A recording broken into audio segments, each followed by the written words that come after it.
Y2K భూమి నేపథ్యంలో హైదరాబాద్, బెంగళూరు నగరాల్లో ఐటీ శరవేగంగా అభివృద్ధి చెందిందని, ప్రస్తుతం ట్రెండింగ్లో ఉన్న ఏఐ అవకాశాలను అందిపుచ్చుకోవడం ద్వారా ఆంధ్రప్రదేశ్ శరవేగంగా అభివృద్ధి సాధించబోతోందని రాష్ట్ర విద్య, ఐటీ, ఎలక్ట్రానిక్స్ శాఖల మంత్రి నారా లోకేష్ పేర్కొన్నారు. శాన్ ఫ్రాన్సిస్కోలో పారిశ్రామికవేత్తలతో సమావేశమైన మంత్రి నారా లోకేష్ ఆంధ్రప్రదేశ్లో పెట్టుబడులకు గల అనుకూలతలు, ప్రభుత్వం అమలు చేస్తున్న ఇన్వెస్టర్స్ ఫ్రెండ్లీ విధానాలను వివరించారు. భారత్లో రాబోయే 25 ఏళ్లలో విప్లవాత్మకమైన మార్పులు చోటు చేసుకోబోతున్నాయని, పరిపాలనలో ఏఐ వినియోగం ద్వారా ప్రజలకు వేగవంతమైన, మెరుగైన సేవలను అందించేందుకు తాము కృషి చేస్తున్నట్లు తెలిపారు. 4వసారి ముఖ్యమంత్రిగా బాధ్యతలు చేపట్టిన చంద్రబాబు నేతృత్వంలో తమలాంటి యువ నాయకత్వం చురుగ్గా పనిచేస్తోందని, మంత్రివర్గంలో 17 మంది కొత్తవారే ఉన్నారని తెలిపారు. విభజిత ఆంధ్రప్రదేశ్లో manufacturing, renewable energy, bio energy, aqua, petrochemical రంగాల్లో పెట్టుబడులకు విస్తృతమైన అవకాశాలున్నాయని చెప్పారు.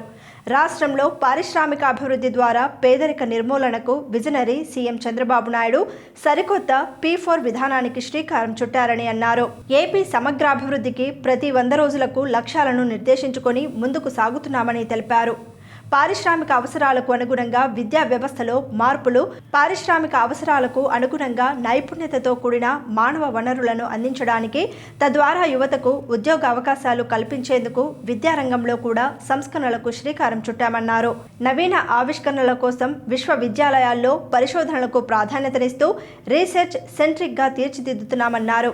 విద్యాశాఖ మంత్రిగా అవుట్కమ్ బేస్డ్ ఎడ్యుకేషన్కు చర్యలు తీసుకుంటున్నామని, ఇందులో భాగంగా KG to PG పాఠ్యాంశాల్లో మార్పులు చేయనున్నట్లు మంత్రి లోకేష్ పేర్కొన్నారు.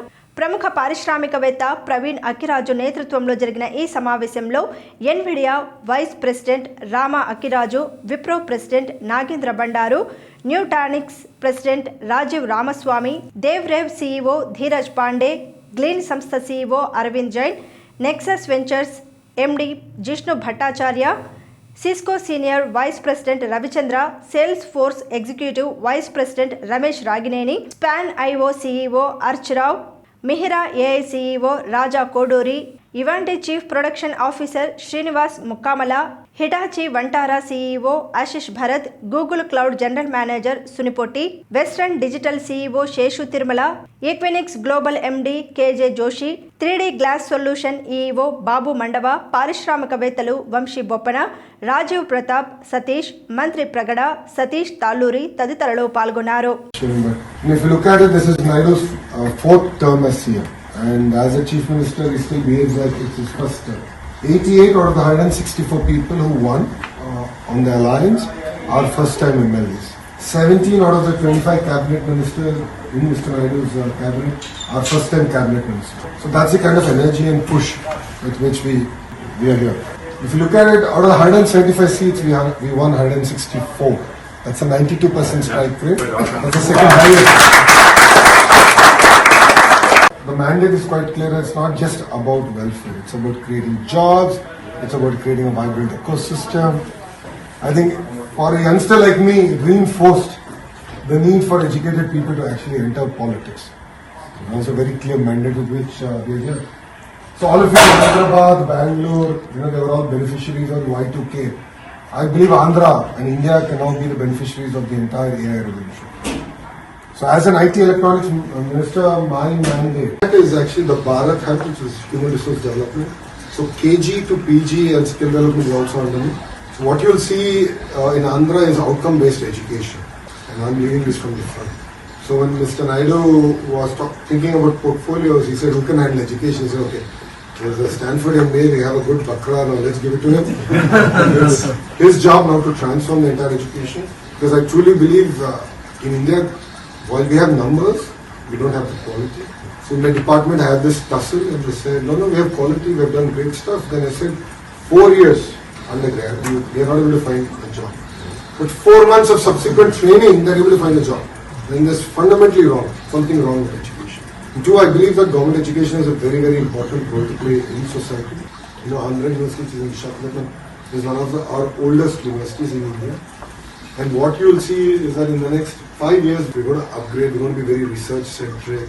I was talking to a few of the colleagues here, why should we promote India to American companies or European companies? Why can't we create such companies in India? And I think that's what excites us. And it's our time this time around. But for that, we need strong, high-quality education. We need the the startup ecosystem. I think we need to do a lot more. Can't just be about 1-2 cities. I think India's far every term of his. So when he discussed this entire revolution with the Honorable Prime Minister Modi ji, he said, "Right, sir, do it in Andhra, and we will take it to the nation." So I think everyone is looking at what we're going to do. Everyone is looking at what Andhra will do, and I think we will have a great model that we can now take it to the nation. Andhra Pradesh, all of you know, is now the new state post the bifurcation. It lends itself to unique opportunities.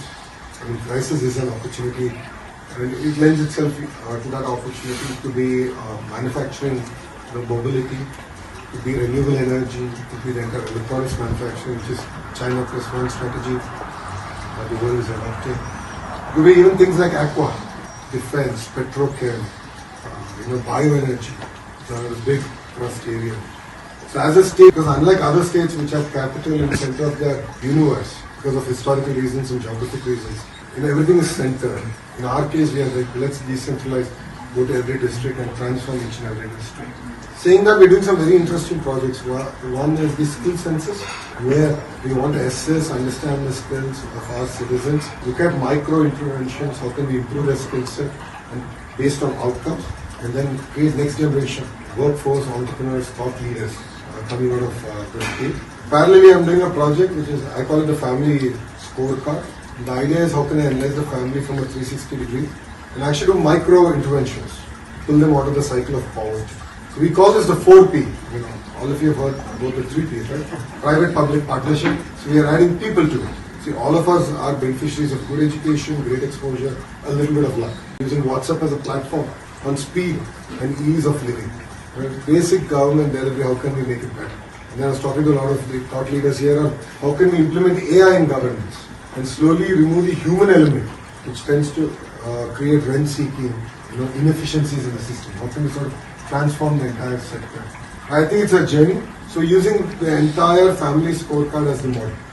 Again, layer of AI, we can understand how to improve their income levels. How can we pull them out of the cycle of poverty? And that's what makes it very interesting. We're doing some very interesting stuff in Andhra Pradesh. And needless to say, this time around, we are very focused on actually grounding things, getting things going. It's just been 4 months since we came into power. If you've been following the news, a lot of exciting announcements have already come. More will follow. So we've actually broken our governance down not on years. It's 100 days chunks. First 100 days, second 100 days, third 100 days. What are our priorities as ministries? How are we going to go about it? So whatever I spoke to you about is my India hat. Just creating data centers. Forget the entire AI bit. So I keep telling the honorable ministers across states and national that India should at least get 100 out of the 300 bit. We are the largest consumers of data, and we will continue to be. The sheer size of a population will drive us there. And it's clear that the next 25 years, 2.5 decades, is India's 2.5 decades. The demographics are all in our favor. And as politicians, as entrepreneurs, if we don't do it right, then we're going to have huge challenges arising out of our nation. As a government, all of you know Mr. Naidu's way of doing things. And now what we are working on is how can AI drive governance. A lot of government does play a very important role. It could be in school education, it could be in higher education. We are very passionate about it. I'm personally very passionate about it. So we are now focused on not output but outcome-based education system. And what I'll offer to all of you here is also our state universities.